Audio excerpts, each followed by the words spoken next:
Welcome back to my channel. In today's session we will discuss the protection device PS431. In today's video we shall see how to lock the keypad of a numerical protection relay PS431. First of all, we will see the operating principle of this relay. The PS431 can be used both for inverse time and definite time short circuit protection as well as backup protection for differential and distance protection devices. Here is its display and keyboard.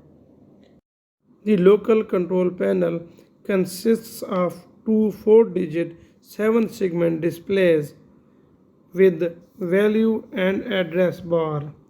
There are 6 function keys which are shown as with up keys, down keys, enter and reset keys. Now finally we will see how to lock or unlock the keyboard. This prevents unauthorized modification. Locking the keyboard presupposes that the value 1 is set at the address 0311, that is the password.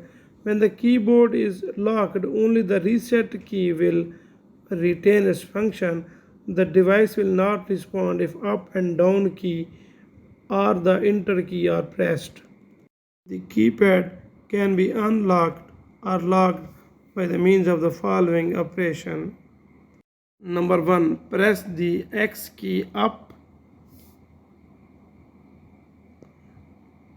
then press the Y key down, then press the Y key up, and finally press the X key down.